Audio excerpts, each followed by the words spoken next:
बाकी कंट्रीज़ के साथ तो होती रहती है, लेकिन जब भारत के साथ मुकाबला होता है तो वो जज्बात जो होते हैं वो डिफरेंट ही होते हैं। 30 सेकंड्स में ना नॉकआउट कर दिया उनको वो 30 सेकंड में। अच्छा। जी जी। ओहो। ताइक्वांडो बहुत सेफ गेम है, तो ये हमारी अल्हम्दुलिल्लाह ओलंपिक्स में भी है। मार्शल आर्ट्स के लिए कोई एज नहीं है। इवन के जब मैं ट्रेनिंग करवा रहा हूँ तो मेरे साथ पेरेंट्स और उनके बच्चे एक साथ ट्रेनिंग कर रहे हैं। अच्छा नाजरीन, वजीरिस्तान की हम बात करें तो एक ऐसी सरजमीन है जिसे दुनिया सिर्फ जंग, मसाइल और मुश्किलात के तनाजुर में ही देखती है, लेकिन हकीकत ये है कि यहाँ के नौजवान टैलेंट, हौसले और हुनर की ऐसी दास्तानें रकम कर रहे हैं जिन पर ना सिर्फ वजीरिस्तान बल्कि पूरा पाकिस्तान फख्र कर सकता है। इसी सरजमीन के गैर मामूली सपूत मजहर महसूद ने वर्ल्ड ताइक्वांडो चैंपियनशिप 2025 में गोल्ड मेडल जीत कर दुनिया को दिखा दिया कि अगर जज्बा सच्चा हो तो कोई भी मंजिल दूर नहीं। जापान के शहर ओसाका में मुनक्किद होने वाली इस बैनुल-अक़वामी मुकाबले में दुनिया भर से सैकड़ों खिलाड़ियों ने शिरकत की। मजहर महसूद ने फाइनल में भारतीय खिलाड़ी समेत कोरिया और ईरान के खिलाड़ियों को शिकस्त देकर पाकिस्तान का परचम बुलंद किया। ये मजहर महसूद की बैनुल-अक़वामी सतह पर पहली बड़ी कामयाबी नहीं थी, बल्कि उन्होंने इससे पहले बहुत सारी कौमी सतह पर मुतादिद मुकाबले में जीत कर अपनी सलाहियत का लोहा मनवाया। लेकिन वर्ल्ड वाटर चैंपियनशिप 2025 की ये जीत इन्हें दुनिया भर में एक उभरते हुए ताइक्वांडो चैंपियन के तौर पे सामने लेकर आई।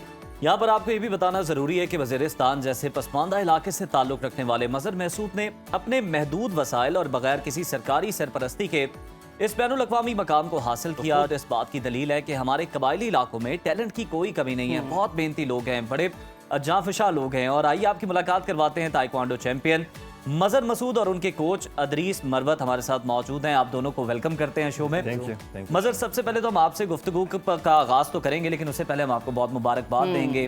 आपकी ये कामयाबी इस तरह से भी बड़ी जो है ना, हमें लगता है कि बहुत बड़ी है कि आपने कोरिया के भी जो खिलाड़ी हैं उसको भी हरा दिया, हालांकि उनका तो नेशनल गेम है।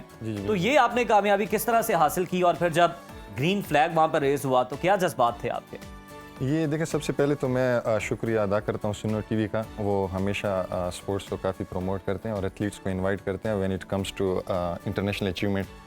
तो इसमें ये था कि जिस तरह मेरी फाइट्स थी बाकी कंट्रीज़ के साथ तो होती रहती है, लेकिन जब भारत के साथ मुकाबला होता है तो वो जज्बात जो होते हैं वो डिफरेंट ही होते हैं। जिस तरह आपको पता होगा हमारा इवेंट जो था वो उसी टाइम पे हुआ जिस टाइम पाक भारत कशीद तो बड़ा आया होगा जी। गुस्सा आया तो वो बहुत ही ज्यादा था। टांगे बारी होंगी उड़ के टांगे जी।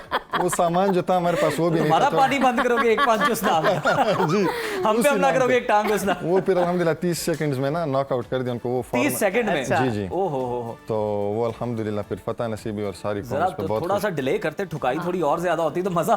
बस ये टाइम थोड़ा था ना। तो इस अच्छा वजह मजहर, से मैं आपसे ये जानना चाहूंगी, साउथ वजीरिस्तान से आपका ताल्लुक है, तो ट्रेनिंग सेशन, सहूलियात को किस तरह डिफाइन करेंगे? उसमें कोई चैलेंजेस आए या आसानी हुई? किस तरह आपने ये सब कुछ अचीव किया? जी, हम ये था कि बचपन से ना वजीरिस्तान में मिलिट्री ऑपरेशन से पहले और ताइक्वांडो मैं बचपन से ही कर रहा हूँ। अच्छा। ब्रूस ली की मूवीज देखते थे मैं और मेरा भाई फ़हीम। तो शौक पैदा हुआ। जी, तो उसमें ना फिर वो जैसी मूवी एंड होती थी तो हम एक दूसरे को मारने लग जाते थे। तो वो भाई ने कहा आपस में ना मार, चले ना हम आपको किसी क्लब में दाखिल कर देते। अच्छा, ये आपने बड़ी अच्छी बात की कि ऑपरेशन चलते। हमने भी ज्यादातर खबरों में यही सुना है कि जनाब वो शुमाली वजीरिस्तान में ऑपरेशन या कोई इस तरह की कार्रवाइयाँ, टेररिस्ट की भी कार्रवाइयाँ, तो ये हमें बड़ा अच्छा आज लग रहा है कि वहाँ से इतना बड़ा टैलेंट हमारे सामने है। आपकी जानिब में आना चाहूंगा मरवत साहब, जरा आप बताएं कि आपने सोने को कुंदन कैसे बनाया, किस तरह आपने इन्हें पॉलिश किया, कब इन्होंने आपको ज्वाइन किया और आपने किस तरह इनकी सलाहियतों को निखारा, इस काबिल बनाया कि ये बड़े बड़े खिलाड़ियों को ज़ेर कर दें जनाब? ये बिल्कुल पहले ऐसा था कि हम दोनों साथ में ट्रेनिंग करते थे। अच्छा। तो 2022 और 2023 में लास्ट मैंने नेशनल चैंपियनशिप खेली है, जिसमें मैंने गोल्ड जीता है और मल्टीपल मैंने भी इंटरनेशनल इवेंट में जो है ना एशियन का ब्रॉन्ज मेडलिस्ट हूँ। तो फिर मैंने जो है ना कोचिंग फील्ड को चूज़ किया और मजीद जो है ना इंटरनेशनल ट्रेनिंग मैंने। अब तो आप किंग मेकर है ना जी। बिल्कुल। तो मैं अपनी ट्रेनिंग जो है ना मैंने वर्ल्ड चैंपियन से लिए ईरान से। सही। तो अभी वो चीज़ें जो है ना मैं यहाँ पे यूथ में डिलीवर कर रहा हूँ। तो आपने मजहर को कहा नहीं कि यार ईरान का भी खिलाड़ी आ रहा है, हरीफ आ रहा है, तो जरा हथौला रखी यार।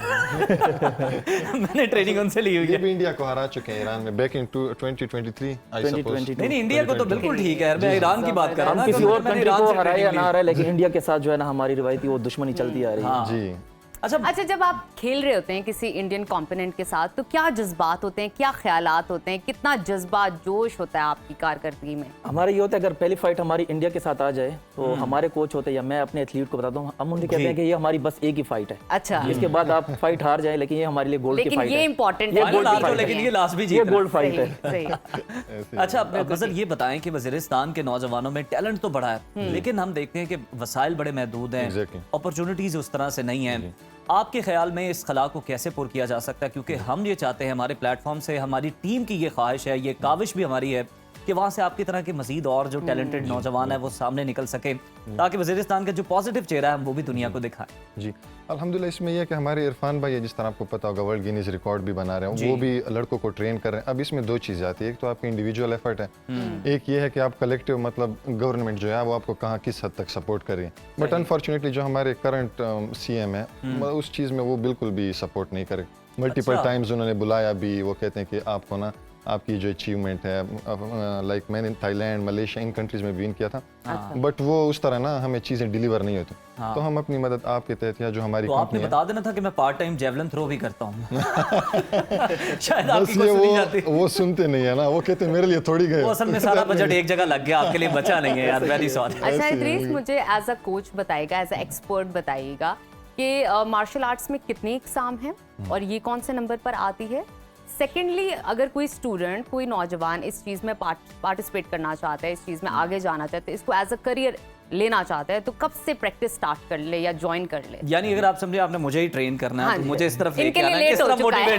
मोटिवेट। बहुत अच्छा आपने क्वेश्चन किया। लेट है लेकिन जब बनेगा तो ग्रेट होगा। क्या बात है। मार्शल आर्ट्स के लिए कोई एज नहीं है। इवन के जहाँ पे मैं ट्रेनिंग करवा रहा हूँ तो मेरे साथ पेरेंट्स और उनके बच्चे एक साथ ट्रेनिंग कर रहे हैं। अच्छा, जी, जबरदस्त। तो हमने ऐसा एक इन्वायरमेंट उनके लिए बनाया हुआ है। सेम टाइम पे पेरेंट्स भी कर रहे हैं, उनके किड्स भी कर रहे हैं। ग्रेट। तो जिस तरह आपने पूछा है कि मार्शल आर्ट्स के कितनी काइंड्स हैं, तो मोर देन 50, मोर देन 60 भी हो सकती है। ताइक्वांडो जो है वो एक ओलंपिक स्पोर्ट्स है। तो इस वक्त पाकिस्तान में क्रिकेट के बाद सबसे ज़्यादा ताइक्वांडो को अभी प्रमोट किया जा रहा है। हमारे इंटरनेशनल इवेंट्स भी हो रहे हैं यहाँ पे, और स्पेशली ये स्कूल एज के लिए जो है ना, किड्स के लिए बहुत बेहतरीन स्पोर्ट्स है। अच्छा इदरीस, बच्चों में खास तौर पे हम confidence बात कर build रहे होता थे है। कि खास तौर पे बच्चियों की हम बात कर रहे थे कि सेल्फ डिफेंस के लिए आपने बताया कि बहुत ज़्यादा बच्चियाँ जो है आपके पास आती हैं, पेरेंट्स आते हैं, ये कितना ज़रूरी है, कितना इंपॉर्टेंट है उन्हें ये सिखाना? जिस तरह से अभी हालात चल रहे हैं, आपको पता ही है कि फीमेल हरासमेंट हवाले से तो काफ़ी जो है ना लड़कियों का रुझान है अभी हमारे मार्शल आर्ट्स सेंटर में, और काफ़ी को हमने ट्रेन भी किया। इवन के एक हमारे पास लेडीज़ हैं, उनका बेटा भी ब्लैक बेल्ट है और वो खुद इस एज में ब्लैक बेल्ट हो गई हैं, जिनकी सर्टिफिकेशन हमने कोरिया से करवाई है। ज़बरदस्त जी। अच्छा मज़र, आपको जो लोग देख रहे हैं, जो लोग आपसे इंस्पायर हो रहे हैं, आपकी स्टोरी सुन रहे हैं, आपकी कामयाबी देख रहे हैं, और इतनी मेहनत के बाद जो आपने अचीव किया है, क्या उनको रिकमेंडेशन, क्या मशवरा देना चाहेंगे अपने करियर के हवाले से? जी मैं ये कहना चाहूँगा कि हमारी जो गेम है ना, इसमें काफ़ी सारे मिथ्स हैं ना कि यार आप कॉम्बैट गेम्स में जाओगे तो आपका मुंह टूट जाएगा या ये हो जाएगा, अच्छा। वो तो ये मैं कहना चाहूँगा ये जस्ट मिथ्स है ना। आप जब जी ताइक्वांडो बहुत सेफ गेम है, अगर ये सेफ ना होती तो ओलंपिक्स में ना होती ना। ठीक है। ये कि हमारी दो बॉडीज हैं, एक ITF है इंटरनेशनल ताइक्वांडो फेडरेशन, एक WTF है वर्ल्ड ताइक्वांडो फेडरेशन। तो ये हमारी अल्हम्दुलिल्लाह ओलंपिक्स में भी है। तो लोग इस चीज़ पे ना जाए। आप जब आप कोई ऑब्जेक्टिव आपका गोल होगा तो लोग कहेंगे कि यार इसकी तरफ ना जाएं, इसमें ये रुकावटें हैं। हम भी इसी फेज से गुजर के हैं, लेकिन अल्हम्दुलिल्लाह ये कि हम उन बातों में नहीं। अब हमारी जो एजुकेशन है अच्छा वो भी मतलब ये scholarship बताइएगा की मुझे कि जिस तरह से आप माशाल्लाह आला तालीम याफ्ता भी हैं, और मुझे ये भी आप सुनने को मिला कि आप बड़ी अच्छी जॉब भी कर रहे हैं। जी। तो फिर आप अपना ये पैशन किस तरह से लेकर चल रहे हैं? ट्रेनिंग को कितना टाइम देते हैं और कौन सा वक्त होता है आपका ट्रेनिंग करने का? इसमें ये ऐड करना चाहूँगा, अल्हम्दुलिल्लाह जो हमारी कंपनी है वो काफ़ी सपोर्टिव है। हमारे जो CEO हैं नवीद फाजिल साहब, COO हैं अजहर साहब, और प्लांट हेड है हमारे दिल साहब, उन्होंने मुझे फ्लेक्सिबिलिटी दी हुई है। फ्लेक्सिबल आवर्स है ना मेरे, मतलब सुबह मैं ट्रेनिंग करता हूँ तो 9 बजे तक मैं ऑफिस चला जाता हूँ। जबरदस्त। उसके बाद 2 घंटे मुझे इवनिंग में भी देते हैं वो, और वो कहते हैं कि जो बाद में आपने रात को जो करनी तो 5 बजे के बाद आप वो कर लिया करें। लाइक वो काफ़ी सपोर्टिव है इस चीज़ में। बिल्कुल ठीक है, जबरदस्त। होना तो हम तो चाहिए। उन्हें ये कहेंगे कि मजीद रिलैक्सेशन दें आप, ताकि ये मजीद कामयाबी हासिल करें, पाकिस्तान का नाम रोशन करें, क्योंकि आप इंटरनेशनल लेवल पे पाकिस्तान का नाम रोशन करें। आप भी पाकिस्तान के हीरो हैं। आप दोनों का बहुत शुक्रिया अदा करते हैं, क्योंकि आप किंग मेकर हैं और आप और साथ ही कहा साथ जाए इनकी king हैं। कामयाबी बड़ी मानी रखती है ना। देखें इन्होंने तब कामयाबी हासिल की जब पाकिस्तान जो है वो इंडिया के खिलाफ फतह हासिल कर रहा था। Exactly, time situation हिकमत अमली बहुत बना matter के करता तो है। इन्होंने भी जनाब खेल के मैदान पे, खेल के महाज पर भी कामयाबी हासिल की है। तो ये इसलिए बहुत ज्यादा मुबारकबाद के मुस्तहिक है। Once again thank you so much for Thank you so coming, much. Joining us.